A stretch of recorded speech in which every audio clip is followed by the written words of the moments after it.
Now, as a result of this year-long study, I'm announcing today that we're ending the ban on transgender Americans in the United States military. Effective immediately, transgender Americans may serve openly, and they can no longer be discharged or otherwise separated from the military just for being transgender. Additionally, I have directed that the gender identity of an otherwise qualified individual will not bar them from military service or from any accession program. In taking these steps, we're eliminating policies that can result in transgender members being treated differently from their peers based solely upon their gender identity rather than upon their ability to serve. And we're confirming that going forward, we will apply the same general principles, standards, and procedures to transgender service members as we do to all service members. What I heard from the transgender service members I met with overwhelmingly was that they don't want special treatment. They want to be held to the same standards and be treated like everybody else. Secretary of Defense Ash Carter announced on Thursday that the long-standing ban against transgender military service has been lifted. Now, what this means is, in the military, you will be able to have transgender people serving, which had been previously banned. There were no transgender people. You cannot serve in the military if you were transgender. Now, what it also means is they will probably be getting sex change surgery paid for by you, the taxpayer. Now, the reason why is because the VA got to cover military people. You got to cover vets.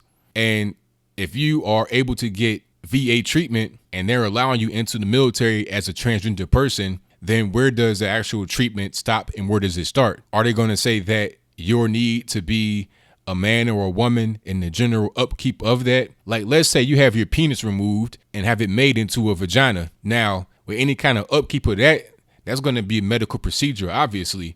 That will be covered by the VA. It has to be, because how they going to say they can't? See, the simple thing would be just to ban people that are transgender completely, and then you won't have these problems. But now you open a can of worms. Now you have to have the whole shebang. You got to be able to say that they're able to get sex change surgery, any kind of maintenance from their sex change. All of that has to be covered, and you can't say what can and can't be covered because it's medical procedures and it's required. How do I feel about it? I'm not a fan of having people that are transgender in the military. I don't have anything against people that are transgender personally. You know, if you want to dress as a man or dress as a woman, that's your business. I do think that there is a thing called gender and it's real. You can't wake up one day and say that you're going to be a man or that you're going to be a woman. It's whatever your biology says. If it's XX or XY, and that's it, right? So anything else, that's just what you think. Now, you could think that you're whatever you want. You could think you're Tinkerbell. You could think you're Aladdin. You could think you're Spider-Man. You could think that you're Wolverine from the X-Men. It doesn't really matter. That's your thought process. That's your mind. You can think whatever you want, right? I think I'm the most handsome guy in the world and a billionaire, right? I can think that because it's my mind. I can think whatever I want. But then when I go to the bank and try to draw out $1 million, I might get arrested. And I think it should be the same thing for anybody else that wants to come with these crazy assertions that they are transgender or anything else. Not to be arrested, but not to be taken seriously, not to be taken as someone that is actually real. And if you want to go into the military and you're also transgender, that doesn't make any sense to me. Especially the military should be more of a tough situation. It should be more respected than that. You know, you can't go across the world with people that are men dressed as women and vice versa and be taken seriously, right? Now, I know we have firepower and that just kind of, you know, firepower, Uber alls, I understand. But my whole thing is you want to have a respectable force. You want to have a respected force. And it's hard to do that when you have men behaving as women and dressing as such and vice versa. I don't see how that really goes together. And as far as the sex change surgery, that's ridiculous. Why should a U.S. taxpayer have to pay for a sex change surgery? And you're not changing your sex.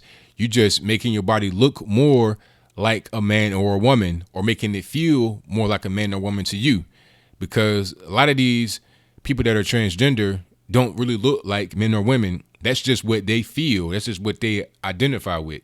And the whole thing about identity, I mean, where does that stop? I've seen things where it was these guys, these grown men, I think it was in UK, who dress as dogs like full time. They have like complete dog outfits on. I'm not talking about like dog ears or like a mask or something like that. I mean the entire dog outfit, and they behave as dogs and everything, have keepers. So if that's going on where you have fully grown adult men behaving as dogs, at what point do they become a canine rather than a human being? And at what point do they say, you know what, I'm a canine now, so I'm gonna go have sex with your pet dog? How do you stop that? How do you really combat against that? Now, Ben Carson said something about this. He was like, where does it stop? When you start to allow gay marriage, what's to stop pedophilia? What's to stop bestiality? What's to stop any other perversion from happening, right? Where does it end? Like I say, I don't have anything against people that are transgender. You can think that you whatever you want. Aladdin, Superman, Batman, a millionaire, that's fine. But when you start to cut on your body and then demand that I, the taxpayer, pay for it, you've gone too far. So I don't have much more to say about it. But what I will say is this. I think that this is a little bit deeper than what's on the surface. You know, many of us just look at it and say, oh, people that are transgender, they want to be in the military now. They want to have sex change surgery. And that may be where the analysis stops. But I also think that they may be bringing that draft back. And they bring the draft back. That means that if you're transgender, you're going to. There's been some talk about allowing women to be drafted, signing up for selective service. I think that all men must sign up for that once they turn 18. I think we all do it, but women don't. But there's been some talk about letting that happen. Now, what happens when you have a person that is a man biologically but identifies as a woman? How do you really fight against that? Must that person sign up for selective service? You see where I'm going? So now it doesn't matter what you are. You're transgender, you're man, you're woman. I think that'll come out next. I think what'll happen is they'll say, okay, we're going to have people that are transgender be in the military, and we're going to eliminate any sexism. And that includes the exclusion of women from selective service. And if you are transgender, you must also sign up for selective service. So it's just a precursor to it. Rather than doing it all at once, they'll give you what you want. They'll say, oh, okay, people that are transgender, come on in, join the family, be in the military, but also sign this sheet of paper that says in the case of an emergency where the nation needs you, you're going to go to war. It doesn't matter if you're a man, a woman, transgender, whatever your identity is, you're going. Now, but don't get it confused. I'm not bashing the military at all. I'm just looking at it from a perspective of a civilian looking at what politicians are doing, people that are high up and they want to impose their own little rules and their own little ways of seeing the world upon people that may not want that, right? And it's coming. That's what I see. I see women joining the selective service and also people that are transgender. That's the end game, in my humble opinion. So what say you? How do you feel about people that are transgender being allowed into the military? Now, are you in the military? I mean, if so, how would that affect you and your career or your peers or just the way that the military operates in general from your perspective? If you are not in the military, if you're like myself, you're a civilian, what do you think about this? Do you think that the military would be stronger with people that are transgender, or would it be weaker, and why? I know why it would be weaker, because of the optics of it. And people that are transgender, a lot of times you have mental problems that are associated with them. Now, I'm not saying that you have to be a mental patient to be transgender, but something's wrong when, as a man, you chop your penis off, right? Something's wrong. That's just kind of how I see it. Now, I'm not saying that you don't deserve any kind of treatment, that you deserve to be treated as a pariah because of your mental illness. But I think that there is an argument to be made that that is a problem mentally. And that's all I got to say about it. I have all the links and the articles in the description box below, so you can check it out for yourself. You can read everything that goes on. You can see Defense Secretary Ash Carter talk about it. I mean, Ash Carter, I feel sorry for him. I think that this came from the top down. I think that he just had to just make the statement.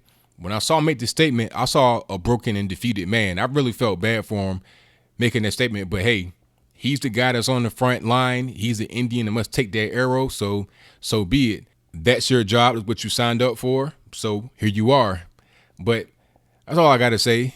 If you like what you heard, please comment, rate, share, and subscribe. Peace.